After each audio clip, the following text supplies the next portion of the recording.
इतिहास का जन्म हुआ तब उसने हमको देखा, राष्ट्र के रूप में ही देखा।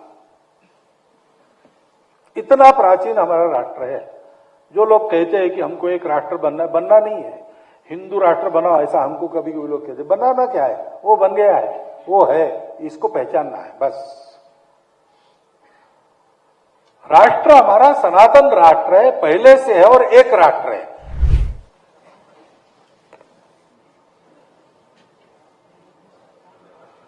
माननीय क्षेत्र संघ चालक जी, माननीय विभाग संघ चालक जी, उपस्थित संघ के अन्य अधिकारीगण, आत्मीय सज्जन, माता भगिनी, स्व आधारित भारत यह विषय बहुत व्यापक है। उसको पूरा अगर समझना है तो एक व्याख्यान में बात पूरी नहीं होती और एक व्यक्ति के बोलने से पूरी नहीं होती। ये तो जानकार और समझदार व्यक्तियों ने, जैसे कहते हैं कि कभी नैमिषारण्य में बैठकर ऋषि मुनियों ने बहुत लंबे समय तक विचार किया और कलयुग के प्रारंभ में भारत के समाज के लिए, राष्ट्र के लिए एक दिशा निश्चित की। उस प्रकार एक अंग्रेजी में जिसको कहते हैं कॉन्क्लेव, कम से कम 10-15 दिन का, ऐसा होने पर इसके सभी पहलुओं पर सम्यक विचार हो सकता है। परंतु न आपके पास इतना समय है, न मेरे पास इतना समय है। और केवल हम नोएडा में बैठकर इसका विचार करें ऐसा नहीं है। पूरा भारत उसका विचार करना है, पूरे भारत के लोग चाहिए। तो इसके कुछ मूल बातों पर प्रकाश डालना और सामान्य दिशा का निर्देश करना, इतना ही हो सकता है। वही करने का मैं प्रयास करूंगा। स्व आधारित भारत, आजकल इसकी चर्चा चल पड़ी है। पहले इसको आवश्यक माना नहीं जाता था और एक ऐसा भी था कि जो भारत का है वो कुछ काम का नहीं है और भारत का जो था वो तो 1000 साल पुराना है, आज के समय में बिल्कुल उपयोगी नहीं है। और हमको कुछ लेना चाहिए तो दूसरों से ही लेना चाहिए, नकल करनी चाहिए। सब रेडीमेड है, उधर से इधर लाना, उसको करना। लेकिन ये एक सामान्य नियम है, किसी की उन्नति होनी है, व्यक्ति की हो या राष्ट्र की, समाज की हो, उसकी उन्नति उसके अपने प्रकृति पर आधारित रही तो उन्नति कही जाती है। नहीं तो वो तमाशा तो होता है और तमाशा भी कभी कभी देखने लायक होता है। तो सर्कस में बंदर साइकिल चलाते, हाथी फुटबॉल खेलता है और ये मनुष्य के करने के काम है। बंदर भी करता है, हाथी भी करता है, तो अजूबा तो है और हम पैसा देके टिकट खरीद कर देखने के लिए भी जाते हैं। परंतु कोई अगर कहे कि हाथी का विकास हो गया, बंदर का, ऐसा नहीं है। वो विकास नहीं है, वो उन्नति नहीं है। हाथी की उन्नति जंगल में है, बंदरों की उन्नति जंगलों में है। शहरों में उनकी उन्नति नहीं है, उनकी मजबूरी हो सकती है। इसी बात पर स्वतंत्रता के पहले, स्वतंत्रता के लिए जो 1857 के बाद प्रयास चले, 1857 में एक अखिल भारतीय प्रयास हुआ, वो विफल हो गया। लेकिन उसने चिंतन को तो गति दी, तो लोगों ने बहुत चिंतन किया और सब इसी निष्कर्ष पर थे। अलग अलग दिशाओं में सोच रहे थे, कदाचित परस्पर विरोधी भी बोल रहे थे, लेकिन प्रयोजन एक ही था। स्व को ठीक से पहचानो, अपने मूल को पहचानो, एक धारा ये थी। अपने स्व में गड़बड़ हुआ है, उसमें सुधार करो, एक धारा ये थी। अपने स्व को राजनीतिक दृष्टि से अभिव्यक्त करने की आवश्यकता है, उसके लिए प्रबोधन आवश्यक है, ये तीसरी धारा थी। और एक बार प्रयास विफल हुआ तो क्या हुआ, बार बार इसे ऐसे ही प्रयास से हम मुक्त होंगे और स्वतंत्र होंगे, ये चौथी धारा थी। सब लोग अपने स्व पर पक्का रहकर ही विचार करना चाहते थे और इसलिए सभी ने भारत की अपनी प्रकृति के आधार पर भारत कैसा हो इसका चिंतन दिया है। उसमें जो भारत की प्रकृति है उसके अनुसार विश्व से जो अच्छा है, लेने लायक है, वो लेने से किसी की मना नहीं है, परंतु उसको अपने प्रकृति में ढालकर लेना है, अपनी शर्तों पर लेना है। जो अच्छा है वही लेना है, अंधानुकरण नहीं करना है। ये बात सभी विचारों की सामान्य बात है, बाकी विचार तो हर एक के अलग अलग हो ही सकते हैं। स्व का यह महत्व है। भारतवर्ष की उन्नति तब कही जाएगी जब भारतवर्ष अपने आधार पर कुछ करके दिखाएगा। हम देख रहे हैं स्वतंत्रता के बाद अभी तक हमारा विकास पहले से नहीं हुआ ऐसी बात नहीं है, परंतु जो भी हुआ उसमें जो बातें हमने केवल आयात की, जैसी की वैसी स्वीकारी लागू की, उसके कारण हमारी प्रतिष्ठा नहीं बनी। चीन ने आक्रमण किया 62 में। महाराष्ट्र के प्रसिद्ध लेखक थे पीएल पुल देशपांडे, पुरुषोत्तम लक्ष्मण देशपांडे, अच्छे व्यंग्यकार थे और काफी चिंतन उनके लेखन से मिलता था। वो प्रसिद्ध, तो वो अमेरिका में प्रवास में गए थे। चीन से लड़ाई हुई थी और भारत ने अमेरिका से उस समय मदद मांगी, लड़ने के लिए मदद, देश का संरक्षण करना है, मदद हमारे पास नहीं है, आप दीजिए। लेकिन उसकी संभावना अमेरिका में कैसी हुई, तो एक नकलची के कार्यक्रम में, स्टैंड अप कॉमेडियन जिनको कहा जाता है, ऐसे कार्यक्रम में वो कॉमेडियन उसने एक ऐसा सीन दिखाया कि केनेडी साहब खड़े हैं और पंडित नेहरू जी की वो विशिष्ट वेश और ये पहनकर एक व्यक्ति आता है और वो कहता है कि चाचा देखो ना चीन मार रहा है, आप कुछ करो, हमको बचाओ। और लोग हंसे। ये बैठे थे श्रोतृवृंद में, तो वो पानी पानी हो गए लज्जा के कारण। उन्होंने लिखा है अपने प्रवास वर्णन का अनुभव, एक अपूर्वाई नाम का ग्रंथ है, उसमें लिखा है। तो ये हमारी प्रतिष्ठा थी। हम लड़े, उस समय भी वीरता पूर्वक लड़े। एक मर्यादा के बाद अंदर आने की हिम्मत चीन ने भी नहीं की। अगर चीन अपने तरफ से युद्धबंदी नहीं करता और आगे बढ़ने का दुस्साहस करता तो उसको उसके फल चखने लगते।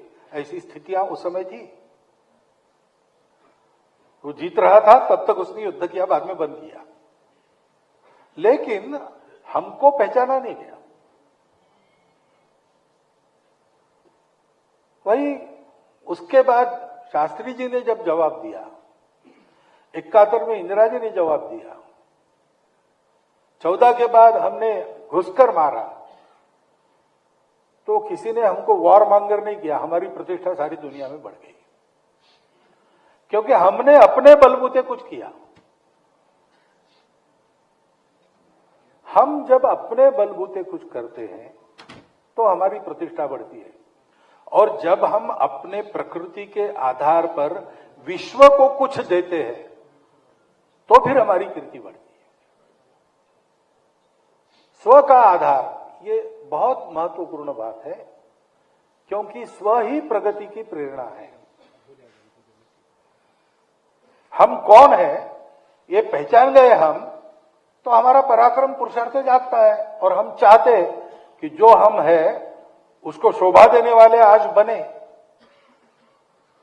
तो हनुमान जी को जब तक मालूम नहीं था वो कौन है, तब तक वो वहां बैठ गए थे सागर तीर पर, घुटने में मुंडी डालकर।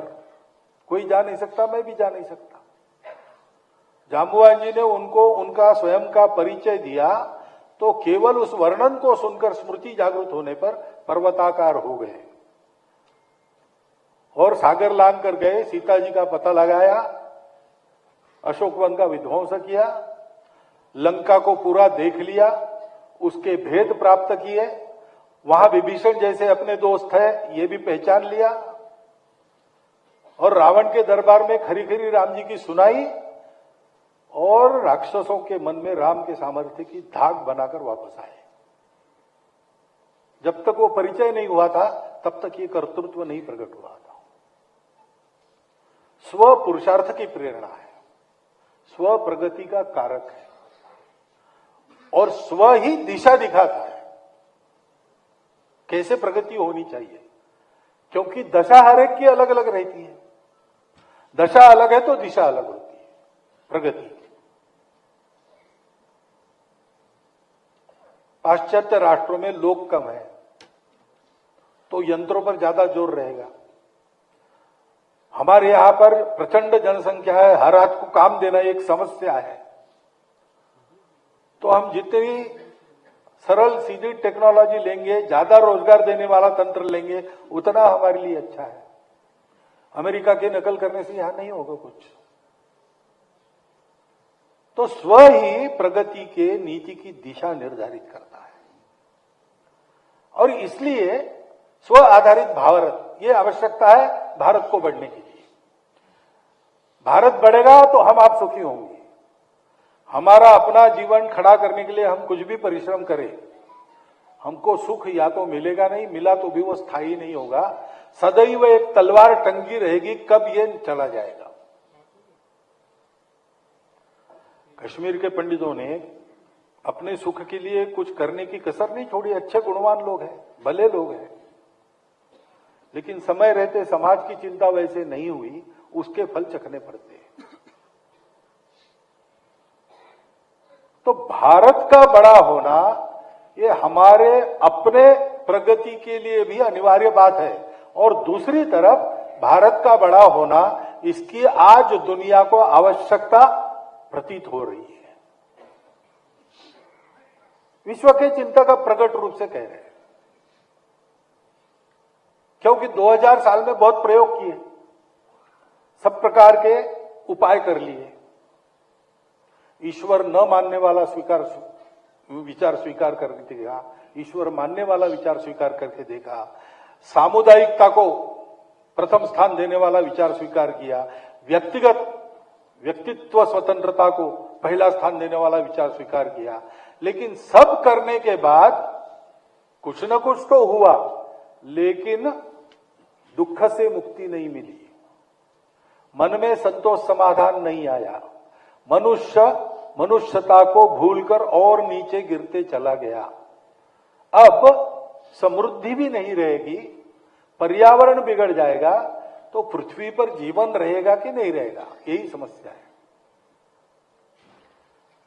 और सारे उपाय करके देख लिए, फल कुछ निकलता नहीं, तो एक भूला बिसरा उपाय भारत के पास था, ऐसे इतिहास बताता है, जिसके बलबूते 10,000 साल भारत ने खेती की, लेकिन जमीन वैसी की वैसी उपजाऊ आज भी है।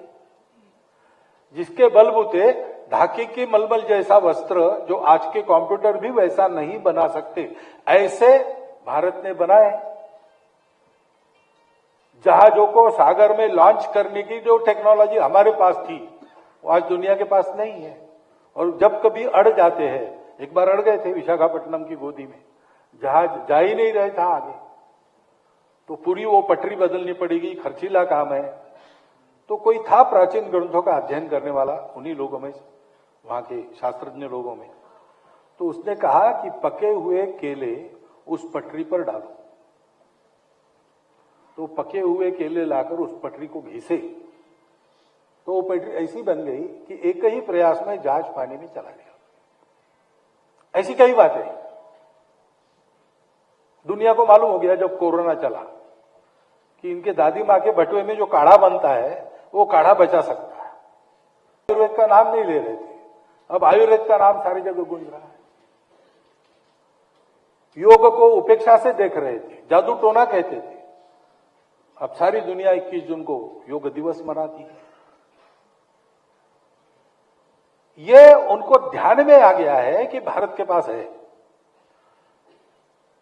और भारत हमको दे, लेकिन भारत देने लायक बने पहले तो ये होगा। तो भारत के उन्नति की प्रतीक्षा सारी दुनिया कर रही है और भारत की उन्नति यानी भारत के स्व के आधार पर की हुई उन्नति, वो स्व का आधार ही भारतीय लोगों का पुरुषार्थ जग आएगा। इसका भी अनुभव हम ले रहे हैं। जैसे जैसे अपने तंत्र पर हम लोग आगे बढ़ रहे हैं वैसे वैसे समाज में भी उद्यम जाग रहा है और इसलिए स्व आधारित भारत ये हमारी अपनी, हमारे देश की और संपूर्ण विश्व की आज की आवश्यकता है। लेकिन स्व क्या है भारत का? हर एक राष्ट्र का स्व क्या होता है? तो हमारे यहां ऐसा माना गया है कि ये राष्ट्र बनते हैं, बनाए नहीं जाते। बनाए हुए राष्ट्र टूट भी जाते हैं। जो प्राकृतिक ढंग से बने हैं वो चलते रहते हैं। तो यूनान मिस्र रोमा सब मिट गए जहां से। कुछ बात है कि हस्ती मिटती नहीं हमारी। वो बात क्या है? वो बात यही है कि हम बने हैं। क्यों बने हैं? क्योंकि एक मर्यादित भूभाग में हमारा जीवन सदियों से चला है। प्राकृत की दृष्टि से चारों ओर से सुरक्षित भारत है। जब ये भारत भूमि, भरतखंड, भारतवर्ष ये सब आ गया तो हम लोग क्या थे? इतनी प्रगति नहीं थी विश्व में। खेती करते थे, उस पर सब लोग जीते थे। हमारे यहां प्रचंड विस्तारित भूमि, भरपूर भूमि, जनसंख्या उस समय कितनी रही होगी पता नहीं। हमने जितना सुना है 35 करोड़ तक हमने सुना है। वंदे मातरम में 63 कोटि ऐसा शब्द पहले था, आजकल हम कोटि कोटि कहते हैं। 33 करोड़ उस समय और भी कम रही होगी। भूभाग तो इतना ही था, बल्कि और ज्यादा था। श्रीलंका जुड़ी थी। बहुत प्राचीन काल में अफ्रीका भी जुड़ा था। तब से हम चल रहे हैं।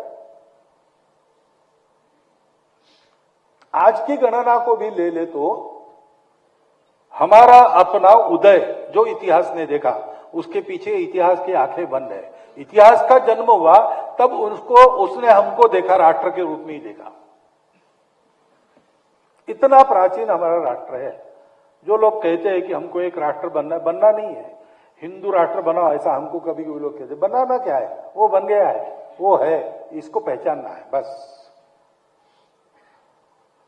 राष्ट्र हमारा सनातन राष्ट्र है, पहले से है और एक राष्ट्र है। ऐसी ही विविधता थी उस समय भी, ऐसी ही अनेक भाषाएं थी, ऐसे ही अनेक प्रकार के पंथ संप्रदाय, खान पान, रीति रिवाज, क्योंकि ऐसा ही भूगोल था।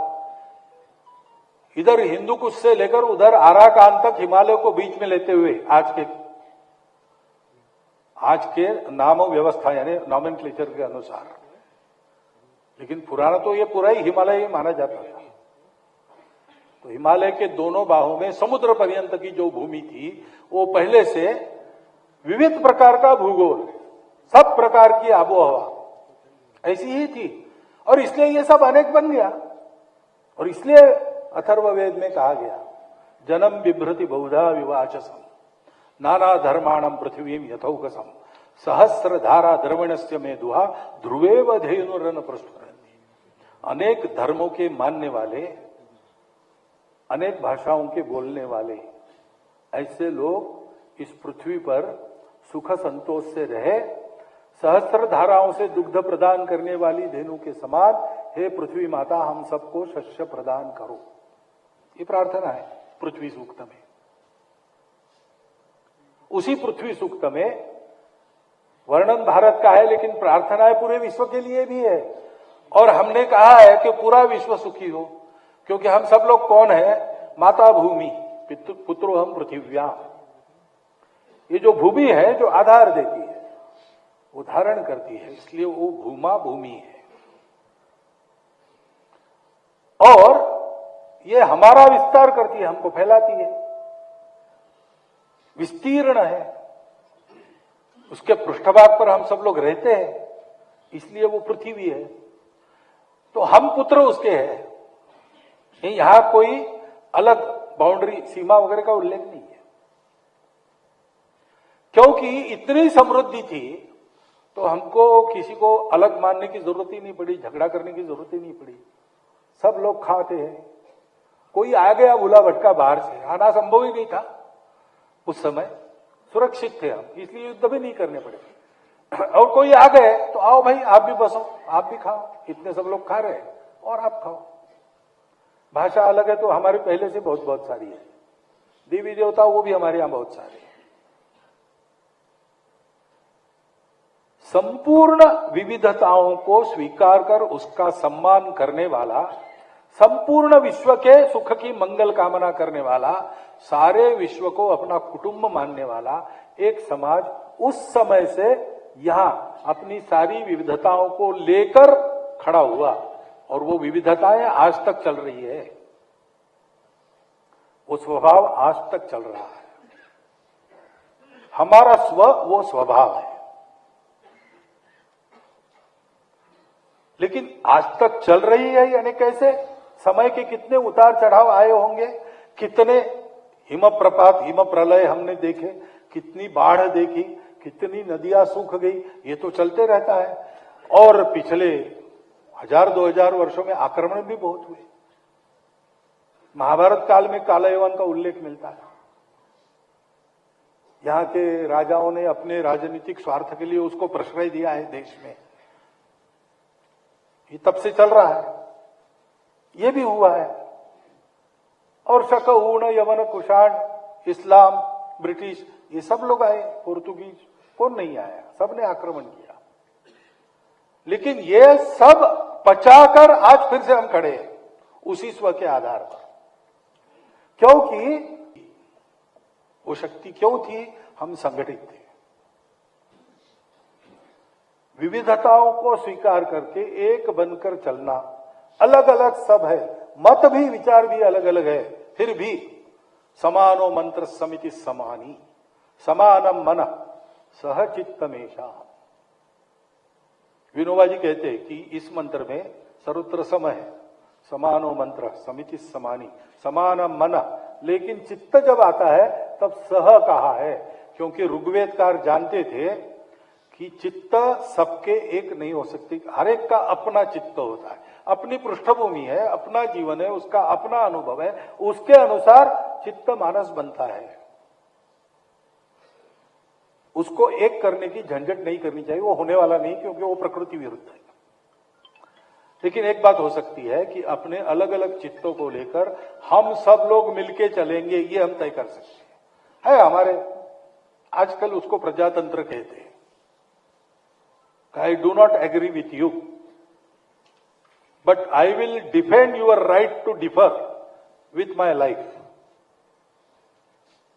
तुम्हारे अलग मत को मैं नहीं मानता, मेरा मत अलग है, लेकिन अपने अलग मत रखने का तुम्हारा जो अधिकार है, उसके बचाव में मैं प्राणपण से लड़ूंगा। ये जो बात है वही सचित्त है। ये होता है, उसको हमने स्वीकार किया, और रहे अलग अलग मत कुछ भी, हम टूट कर नहीं चलेंगे, हम एक होकर ही चलेंगे। और इसका आधार क्या है? इसका आधार ये सांस्कृतिक प्रयोजन है। विविधता में एकता नहीं, एकता की ही विविधता, इस सत्य को हमारे पूर्वजों ने पहचाना। एकम सत विप्राह बहुधा वदंती, अलग अलग रास्ते होते हैं, वो सब एक ही जगह जाते, ये भी उन्होंने पहचाना। और इसलिए मिलकर चलो, समन्वय से चलो, सारी दुनिया को इस आधार पर जोड़ो, क्योंकि सारी दुनिया को पता चलना चाहिए अस्तित्व में एकता है, विविधता उसी का आविष्कार है। तो इसलिए हमारे लिए एक प्रयोजन बन गया। विवेकानंद कहते थे हर एक राष्ट्र का अपना एक प्रयोजन होता है, उसके लिए उसका उदय होता है, वो प्रयोजन समाप्त होते वो विलीन हो जाता है। भारत का प्रयोजन अक्षय है, उसकी विश्व जब तक है तब तक आवश्यकता पड़ने वाली है। वो प्रयोजन क्या है? यही जो है सबको जोड़ने वाला, सबका एक समन्वित व्यवहार उत्पन्न करके सबको उन्नत करने वाला धर्म है। धर्म यानी पूजा और खानपान नहीं। धारणा धर्म इत्याहु अभ्युदय निश्रेयस सिद्धि स धर्म। कर्तव्य भी धर्म है और स्वभाव भी धर्म है। सबको जोड़ना, सबको उन्नत करना, सर्वे भी सुखिनः सन्तु, ये करने के लिए समाज को भौतिक सुख और पारलौकिक सुख दोनों की साधना करनी पड़ेगी। वो दोनों की साधना उत्तम रूप से करवाने वाला और जिसका जैसा स्वभाव है उसको समझते हुए प्रत्येक का विश्व के प्रति, राष्ट्र के प्रति, समाज के प्रति, अपने गांव के प्रति, अपने परिवार के प्रति व्यक्तिगत रूप से कर्तव्य निर्धारित करने वाला वो धर्म है। भारतवर्ष धर्म प्राण देश है। दुनिया को समय समय पर दुनिया का खोया हुआ संतुलन वापस लाने वाला, दुनिया की अतिवादिता को हटाने वाला, दुनिया को सुखी सुंदर दुनिया बनाने वाला, सबकी उन्नति करने वाला, तमस से प्रकाश की ओर ले जाने वाला, मर्त्य जीवन से अमरत्व की ओर ले जाने वाला, ऐसा जो होता है तत्व अनुशासन, वो धर्म है। वो धर्म सारी दुनिया को देना। और इसलिए संविधान सभा में डॉक्टर अंबेडकर साहब ने भी ये कहा, संविधान देते समय उनके 2 भाषण हैं, बहुत पढ़ने लायक है, वास्तव में हमारे लिए एक निर्देश है वो। उसमें उन्होंने कहा कि राजनीतिक स्वतंत्रता और आर्थिक स्वतंत्रता को प्रावधान तो हमने कर दिया, लेकिन और समता का, लेकिन सामाजिक समता जब तक नहीं आती तब तक ये होता नहीं। लिबर्टी, इक्वालिटी, फ्रैटर्निटी ये फ्रांस के राज्य क्रांति की तत्वत्रयी है। उससे मैंने स्वातंत्र, समता, बंधुता नहीं ली, मैंने तथागत बुद्ध के तत्वज्ञान से इसको लिया है। भारत की मिट्टी में से वो मुझे मिला है। दुनिया में स्वतंत्रता और समता एक साथ कभी आती नहीं। स्वातंत्र आना है तो समता नहीं रहती, और समता लाना है तो स्वतंत्रता को संकुचित करना पड़ता है। दोनों एक साथ मिले, इसका एक ही प्रावधान हो सकता है, बंधुता चाहिए, और बंधुभाव को ही मैं धर्म कहता हूं। वास्तव में वही है। धर्म एक सत्य पर आधारित है कि सारा विश्व एक है। परमात्मा कहो, आत्मा कहो, या ये भी न कहो, दूसरा कुछ कहो, उसको जड़ मानो, चेतन मानो, लेकिन एक तत्व है। उसी से शब्द आया है आत्मीयता। आत्मीयता यानी अपनापन। अयम निज परो वेति गणनाम लघु चेतसाम उदार चरिता नाम तो वसुधैव कुटुंबकम। ये जो अपनापन है वही धर्म है। वो धर्म सारी दुनिया को, आज देखिए आप दुनिया में जो कुछ चल रहा है उसके मूल में क्या है? अपनापन नहीं है, यही बात है। अपनापन नहीं है, इसलिए मेरा स्वार्थ पूरा होना चाहिए। मेरे स्वार्थों को पूरा करने के लिए तुमको मिट जाना चाहिए। तुम नहीं मिटते हो तो मैं मिटाऊंगा। तुम अलग दिखते हो इसलिए तुम हमारे नहीं हो, इसलिए हम तुमसे उपयोग कर सकते, तुम्हारा तो उपयोग कर लेंगे, कुछ हमारे काम के नहीं तो उपेक्षा करेंगे, और आड़े आते हो तो मार देंगे। सारे विश्व की अशांति का, कलह का, नैतिक धप्पा का मूल यहीं पर है, स्वार्थ और भेद। और दुर्भाग्य से भारतवर्ष भी पिछले 2000 वर्षों से, कहिए कब से पता नहीं, लेकिन धीरे धीरे इसी से ग्रसित हो गया। उससे बाहर आकर अपना जो मूल स्वत्व है, परोपकार, सेवा, निस्वार्थ बुद्धि और घट घट में राम है, सब हमारे हैं, कोई हमारे लिए पराया नहीं, इस पर आधारित एक रचना खड़ी कर, स्व आधारित भारत यह देना है। इसलिए इस धर्म पर आधारित वैभव संपन्न और बल संपन्न भारत, क्योंकि बिना शक्ति के सत्य को पैर नहीं होते। सत्य भी स्थापित करना है तो शक्ति चाहिए। और इसलिए हमारी ये जो संस्कृति है, जो धर्म के मूल्यों के आधार पर, धर्म के मूल्य 4 है, सत्य, करुणा, शुचिता, तपस, ये शाश्वत है, ये नहीं बदलता। उसके आधार पर जो आचरण है वो देश काल परिस्थिति के अनुसार बदलता है। स्मृतियां, शास्त्र उस आचरण के बनते हैं, वो भी देश काल परिस्थिति के अनुसार बदलने चाहिए। लेकिन धर्म के ये 4 पैर वो शाश्वत है, उस पर पक्का रहकर इसकी चौखट में जो आता है वो करना, ये हमारा आचरण है। उस धर्म को देना है तो उस धर्म को पहले हमें जागरूक करना पड़ेगा। लेकिन सारे विश्व को उसके आधारित तंत्र का बोध देने के लिए भारतवर्ष को उसके आधार पर खड़ा होना पड़ेगा। ये हमारा स्व है। और उस पर आधारित भारत यानी क्या? तो भारत एक समाज है, एक राष्ट्र है। देश तो है ही, लेकिन देश यानी केवल जमीन नहीं होता।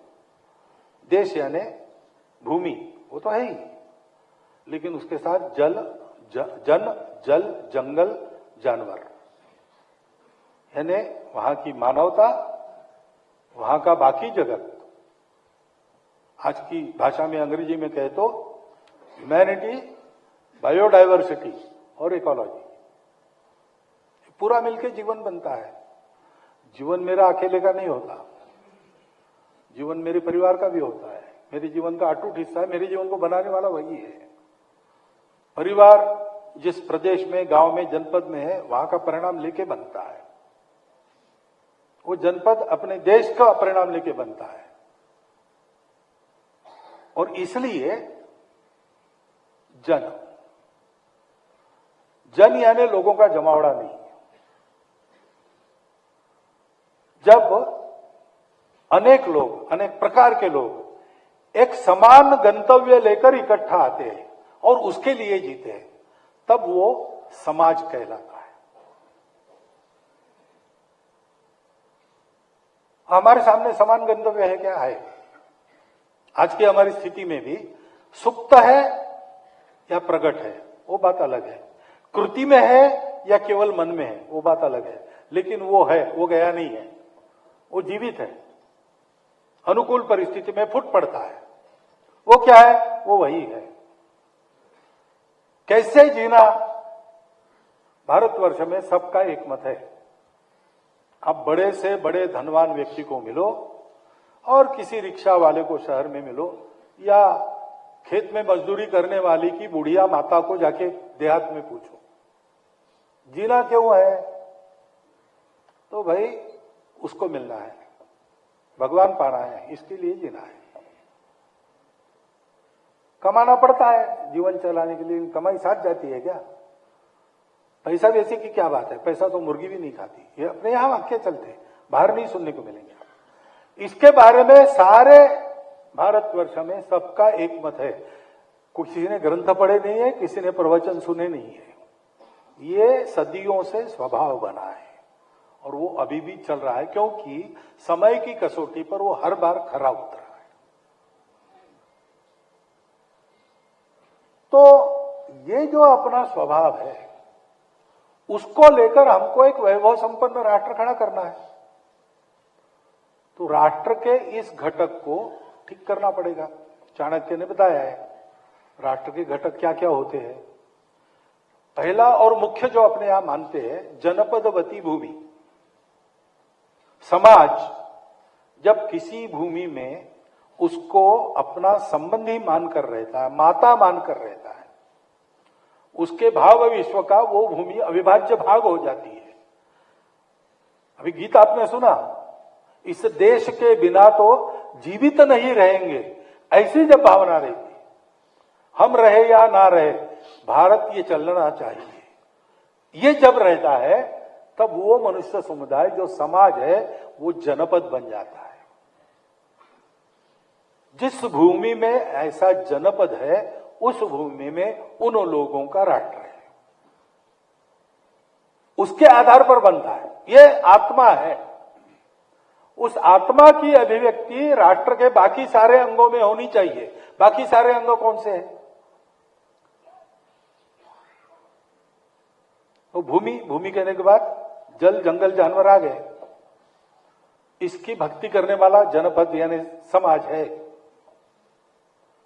अब इस आत्मा को शरीर मन बुद्धि के रूप में प्रकट होना है, समुच्चय बना के एक जीवंत शरीर, कर्म करने वाला, पुरुषार्थ करने वाला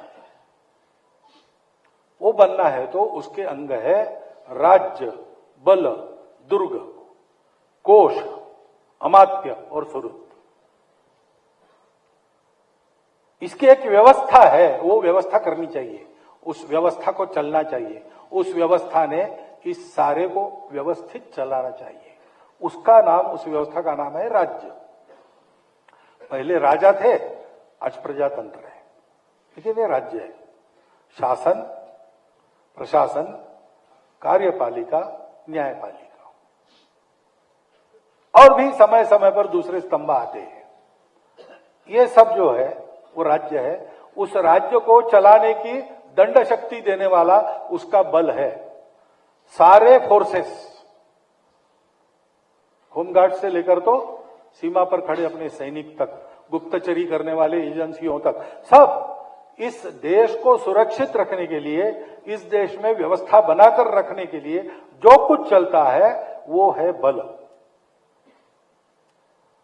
और इस बल के आधार पर सब प्रकार की सुरक्षा निर्माण करने के लिए जो कुछ हुआ है वो है दुर्ग। दुर्ग यानी किला। पहले किले बनते थे, अब किले तो बनते ही है, तारबंदी होती है, फोर्टिफिकेशन होता है, बंकर्स बनती, ये सब होता है। लेकिन उसके साथ साथ हर एक जीवन के पहलू का तंत्र है, जिससे हम कहते हैं खाद्य सुरक्षा, खाद्यान्न सुरक्षा, हम कहते हैं आर्थिक सुरक्षा, सीमा सुरक्षा, सब प्रकार की सुरक्षा, अंतर्गत और बाह्य, ये बल है, एक दुर्ग है। फिर समाज का भौतिक जीवन तो चलता है अर्थ काम के चारों ओर। समाज का पेट भरना चाहिए, समाज को काम मिलना चाहिए, समाज को रोटी, कपड़ा, मकान, स्वास्थ्य, शिक्षा, अतिथि सत्कार, ये मूलभूत गृहस्थ की आवश्यकताएं पूर्ण होनी चाहिए। तो उसके लिए काम पुरुषार्थ है, और ये चल सके इसलिए साधन संपन्नता देने वाला अर्थ पुरुषार्थ है। ये दोनों आते हैं कोश में। तो देश की अर्थनीति, दंड नीति और वार्ता आती है राज्य बल दुर्ग में, और अर्थनीति आती है, ये दोनों अर्थ काम पुरुषार्थ सिद्ध करने वाले, और इसको अच्छा चलाने वाले अमात्य चाहिए। समाज अगर ठीक है, अमात्य भी ठीक रहते हैं। और विश्व में अपनी मित्रता चाहिए, अधिकाधिक मित्र जोड़ो। सुहृद, इस सारे तंत्र को, ये सब जगह है, ऐसा ही है, परंतु इसको अपने दृष्टि से खड़ा करना। जैसे एक उदाहरण देता हूं, एक अमेरिका के एम्बेसडर हमको मिले, आके मिले इसलिए बाद में उनको बहुत झेलना पड़ा और छोड़ भी दिया उन्होंने। लेकिन मिले तब वो हमको बताने लगे कि अमेरिका और भारत नेचुरल फ्रेंड्स है। कहा बिल्कुल है, भारत को सबको अपना फ्रेंड मानता ही है। उन्होंने कहा कि बहुत सारे मिलकर काम हम कर सकते हैं, सिक्योरिटी कंसर्न्स हमारी बहुत है, आप तो बिल्कुल बीच में हैं, हम दूर है, लेकिन हमारे भी वही कंसर्न्स है, तो उसमें हम मिलकर चल सकते हैं। बिल्कुल चल सकते हैं। उन्होंने कहा provided the American interest are protected. उन्होंने आपके लिए स्वाभाविक है ऐसा सोचना। फिर उन्होंने कहा आर्थिक तो बहुत बड़ा सहयोग हो सकता है, भारत में टैलेंट है, ऊपर आ रहा है, पुरुषार्थ हो रहा है, बहुत फायदा हो सकता है, अमेरिका के पास तंत्र है सारा, मिलकर चलना चाहिए। मतलब बिल्कुल चलना चाहिए। फिर उन्होंने कहा provided the American interest are protected. हर बात में वो सहयोग की बात करते थे और आगे कहते थे provided American interest are protected. लेकिन हमारी दृष्टि बिल्कुल अलग है ना। हम लीबिया में जाते हैं, अपने लोगों को निकालते हैं, बाकी सब देशों के लोगों को निकालते हैं। हम किसी के पक्ष में नहीं जाते, शांति, समाधान, युद्ध छोड़ो इस पक्ष में दोनों से बात करते हैं, और जो सहयोग करना है दोनों को इस दृष्टि से वो हम करते हैं। मध्य पूर्व में जू, यहूदी और बाकी इनका कुछ झगड़ा होगा, हमारी दोनों से दोस्ती है और प्रामाणिकता से है, दोनों का अनुभव है, हम प्रामाणिक हैं। श्रीलंका से फायदा लेने के लिए चाइना बहुत मदद करता है, बाद में उनकी भूमि हड़प लेता है, लेकिन संकट में आने पर हमारी बहुत अच्छी पट रही है ऐसा नहीं होने के बाद भी उसको सारी मदद कौन करता है दुनिया में? अकेला भारत करता है। ये हम करते हैं, ये हमारे स्व की स्वाभाविक अभिव्यक्ति है। उसके आधार पर ये सब करना तो कैसे होगा? अब वो बड़ा लंबा प्रबंध होगा, एक एक प्रकरण, एक एक ग्रंथ हो सकता है, और जैसा मैंने कहा एक एक कॉन्क्लेव हो सकता है। लेकिन हम क्रमशः थोड़ा थोड़ा देख लेंगे दिशा क्या होगी। तो जनपदवती भूमि, तो ये पक्का है कि स्व आधारित भारत खड़ा करने के लिए भारत भक्ति ये अनिवार्य बात है। आपकी कोई भी पूजा हो, आपकी कोई भी भाषा हो, आपका कोई भी प्रांत हो, कोई भी जाति हो, कुछ भी हो आप,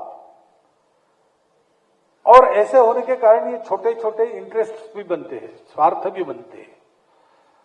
स्वार्थ शब्द बुरा लगता है, लेकिन इस स्वार्थ में ये भी है कि आवश्यकता रही, वो बनते हैं। लेकिन इस सबसे ऊपर भारत है, इस सबसे ऊपर भारत का हित है, इस सबसे ऊपर भारत माता, भारत की भौगोलिक एकात्मता, अखंडता, सुरक्षा। हम कटते चले गए, पिटते चले गए, लुटते चले गए, इसको पूर्ण विराम देके अब हमको बढ़ना। और जो वास्तविक भारतवर्ष है जिसमें इस संस्कृति का आज भी प्रभाव है, जो वास्तविक भारतवर्ष है जिसमें इसको भूलकर उल्टा चलने के प्रयास के कारण लोग दुख भोग रहे हैं, उसको फिर से रिक्लेम करना, ये अपना राष्ट्रीय विजन होना चाहिए। लेकिन राष्ट्रीय विजन होगा तब होगा, उसके लायक अपना समाज चाहिए। तो समाज में भी भारत सर्वोपरि, बाकी सब हमारी जो है विविधताएं है, भेद नहीं है। हम एक समाज है, एक राष्ट्र है, हमारी एक मातृभूमि है, एक मातृभूमि की संतान कहते हैं। हम सब भाई है, भाई जैसा व्यवहार करेंगे, छुआछूत नहीं चलेगी, ऊपर नीचे ऊंच नीच नहीं रहेगा, रहेंगे आंदोलन रहेंगे, हमको ये मिलना चाहिए, वो मिलना चाहिए। वो चलते समाज का झगड़ा, दो फाड़ होके एक दूसरे के सामने खड़े रहना, ये नहीं होगा। ये भाव बनना चाहिए समाज का। जनपदवती भूमि में ये सबसे पहली महत्व की बात है, इसको करना, और ये समाज में करना है। तो सरकार इतना कर सकती है, शासन, प्रशासन, कार्यपालिका, न्यायपालिका इसके विपरीत न जाए, बने उतना इसके अनुकूल अपना हाथ लगाए। लेकिन ये करना तो समाज को ही करना पड़ेगा, और हमारे जैसे प्रबुद्ध जनों को करना पड़ेगा। हमको इस प्रकाश में आज की सारी अपनी समस्याओं को देखना पड़ेगा, और उसके बारे में जनमत उसी प्रकाश में बनाना पड़ेगा। क्योंकि हमारी सारी समस्याओं का फिर से वही इलाज है, सद्भावना, दूसरा नहीं है। व्यवस्था कुछ समस्याओं का इलाज नहीं कर सकती, अनुकूल हो सकती है, वो बनानी भी चाहिए। परंतु व्यवस्था बनने के बाद भी स्वार्थ अगर है, भेद अगर है, तो व्यवस्था को बिगाड़ने वाले लोगों की कमी नहीं रहेगी।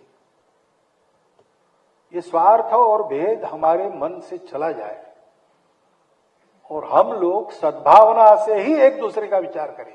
ये जब करेंगे तब ये सारी समस्याएं अंतर्धान हो जाएंगी। उस सद्भावना के आधार पर सबके लिए अच्छा लगे ऐसा रास्ता हम ढूंढ लेंगे।